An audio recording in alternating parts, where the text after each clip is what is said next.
Halo, selamat pagi sahabat cerdas. Pagi ini kami dari Humas BPS Hukum HAM TV akan melakukan peliputan terkait dengan kegiatan seminar peserta kepemimpinan administrator. Nah, pada saat ini kami bersama dengan Ketua Pokja pelatihan kepemimpinan administrator dengan Angkatan 73 dengan Pak Asep Prohimat. Pak Asep Prohimat. Izin Pak Asep. Siap. Boleh dong tahu kegiatan hari ini mereka Oh, apain? ya, baik. Pada hari ini peserta pelatihan kepemimpinan administrator Angkatan 73 sedang mengikuti seminar rancangan aksi perubahan. Nah, seminar rancangan aksi perubahan ini bobotnya 20%, yang kemudian nanti pada hari ini akan diseminarkan dan diberi masukan oleh para penguji, Bapak Kepala BPSDM Hukum dan HAM, Ibu Kapus Pengembangan Pelatihan Teknis dan Kepemimpinan, Bapak Kepala Pusat Penilaian Kompetensi, dan Bapak Koordinator Asesor Pak Arifin, begitu, dengan coach-coach dari Widya Suara BPSDM Hukum dan HAM.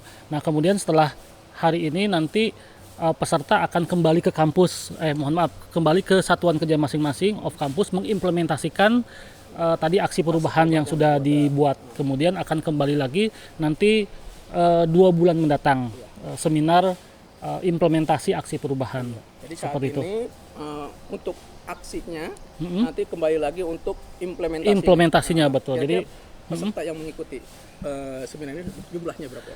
Peserta yang mengikuti pada hari ini sekitar ada 40 orang.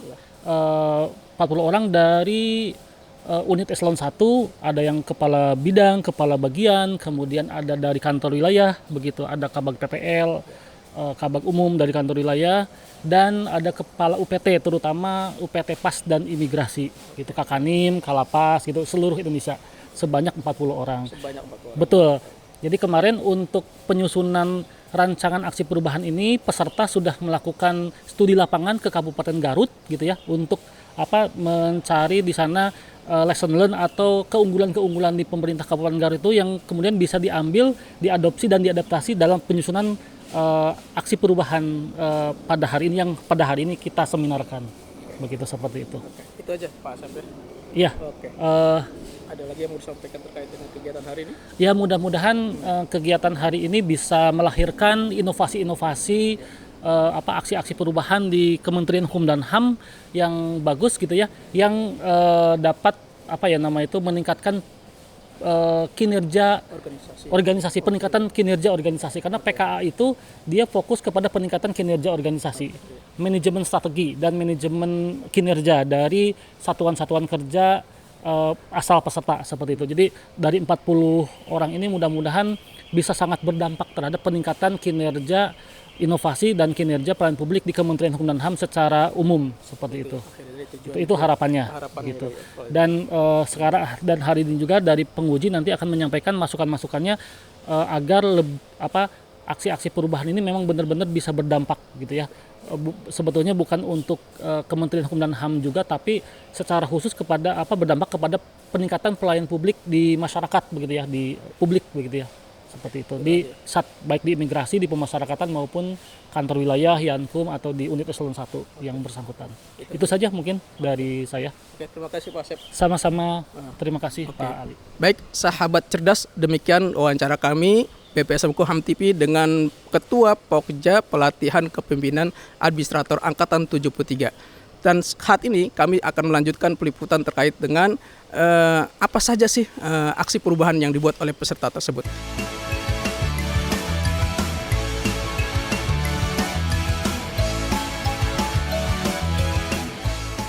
Pusat Pengembangan Pelatihan Teknis dan Kepemimpinan hari ini melaksanakan kegiatan seminar rancangan aksi perubahan kinerja organisasi peserta pelatihan kepemimpinan administrator Angkatan 73. Kegiatan seminar dibagi menjadi 4 kelompok dan masing-masing kelompok terdiri dari 1 orang penguji. Penguji pada kegiatan seminar, sebagaimana dimaksud, terdiri dari Kepala BPSDM Hukum dan HAM, Razilu, Kepala Pusat Pengembangan Pelatihan Teknis dan Kepemimpinan, Morina Harahat, Kepala Pusat Penilaian Kompetensi, Jusman, dan Asesor SDM Aparatur Ahli Utama M. Parifin. selamat pagi Pak. Izin Bapak dengan Pak siapa Pak? Saya Irhamuddin dari Lapas Kelas 2B ID Aceh Timur. Ya, izin Bapak terkait dengan aksi perubahan yang dibuat itu kenapa? Saya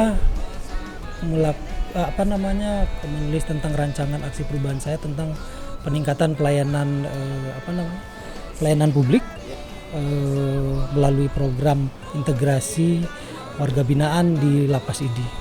Untuk tujuan bagaimana? Tujuan atau manfaatnya? Tujuan yang ingin saya capai di situ adalah bagaimana masyarakat mendapat layanan kami lebih baik, lebih mudah, lebih gampang, efektif, efisien, produktif dan aman. Mungkin itu biar masyarakat juga merasa terlayani dengan kami, biarpun mereka sebagai masyarakat yang istilahnya kalau untuk di wilayah kami, wilayah besar, tanpa harus susah payah ke tempat kami, mereka bisa mengurus segala sesuatunya, keluarganya yang ada di dalam melalui di tempatnya masing-masing. Jadi lebih memudahkan. Siap.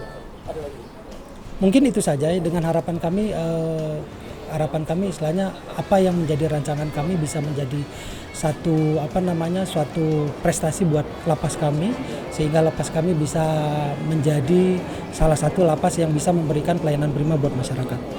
Mungkin itu saja. Baik Bapak, terima kasih Bapak. Terima kasih Sukses, kembali. Bapak. Terima kasih. Oke, selamat pagi Bapak. Izin Bapak dengan Pak siapa Pak? Pak izin Bapak dengan Pak siapa Pak? Dika, Pak. Pak Dika. Siap. Hari ini ke seminar ya Pak? Ke seminar, Pak. Ya, boleh tahu Pak terkait dengan rancangan aksi perubahan yang dibuat. Saya mengambil langkah efektivitas pengelolaan barang milik negara dan protokol itu dalam hal agenda pimpinan. Jadi yang tadinya bersifat manual kami digitalisasi untuk memudahkan dengan sistem efektif, efisien dan akuntabel. Siapa? Manfaat kira-kira yang diharapkan dari aksi perubahan ini. Manfaatnya pasti akan menumbuhkan etos kerja bagi para pegawai yang lain karena adanya inovasi, dan yang pasti akan mengangkat citra instansi yaitu Inspektorat Jenderal lebih baik lagi. Oke, terima kasih Bapak. Makasih. Saya dengan Bagus. Bagus. Ya. Bagus terkait dengan seminar hari ini. Boleh ke kamera, Pak. Ya. Izin Pak terkait dengan rancangan aksi perubahan ini yang dibuat tentang apa Pak? Untuk saya sendiri terkait dengan optimalisasi pejabat imigrasi di luar negeri. Jadi outputnya nanti saya merencanakan adalah Permenkumham terkait pengaturan pejabat imigrasi di luar negeri. Iya. Ya. Dengan sasaran atau manfaat dari yang dibuat? Ya, jadi nanti agar pejabat imigrasi itu dapat melaksanakan tugas dan fungsinya dengan jelas, karena sampai saat ini belum pernah ada pengaturan ataupun payung hukum terkait dengan penugasan pejabat imigrasi di luar negeri. Iya, itu saja. Ya, sama-sama. Terima kasih. Halo pagi Bapak, izin Bapak, maaf Bapak, izin waktunya Bapak boleh? Dengan Bapak siapa? Sugeng. Pak Sugeng. Pak Sugeng, boleh tahu dong terkait dengan aksi perubahan yang Bapak buat hari ini? Terkait dengan rencana aksi perubahan ini, saya terkait dengan layanan administrasi, peningkatan layanan administrasi perkantoran. Jadi terkait dengan peningkatan layanan administrasi dari sistem pelaporannya. Jadi kami mencoba untuk mengintegrasikan seluruh laporan-laporan yang ada di tempat saya menjadi satu. Jadi berbasis digital nanti semuanya. Digital semua. Siap. Ya. Kira-kira manfaatnya ke depannya ini dengan Yang pertama kami ingin menjanjikan data itu secara real time. Kemudian terkait dengan kami konsisten terkait dengan konsistensi kami terkait dengan pelaporan itu sudah sesuai dengan format yang memang sudah baku, sudah disampaikan gitu. Jadi juga tidak ada keterlambatan nanti penyampaian data-data laporan yang akan disampaikan. Baik Bapak, terima kasih Bapak. Siap, sama. Amin, terima kasih. Halo, selamat pagi Ibu. Selamat pagi. Izin Ibu dengan Ibu siapa? Dewi. Ibu Dewi, boleh ke kamera sedikit? Ya, terkait dengan rancangan aksi perubahan yang dibuat ini, boleh tahu?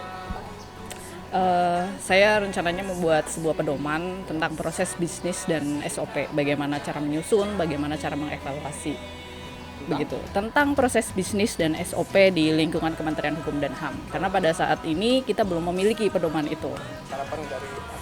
Harapannya dari aksi perubahan ini karena kemarin dari hasil evaluasi RB, nilai indeks RB-nya turun. Nah, salah satu indikatornya kita harus melakukan evaluasi terhadap proses bisnis maupun SOP. Nah, pedoman ini kami harapkan bisa membantu teman-teman untuk mengevaluasi dan menyusun. Impact-nya nanti bisa meningkatkan indeks RB dan otomatis kalau indeks RB-nya mencapai 85, kita ajukan sebagai syarat untuk perbaikan tunjangan kinerja pegawai Kumham. Arahnya ke situ. Ada lagi yang mau disampaikan? Cukup. Oke, terima kasih Bu. Sukses. Terima kasih.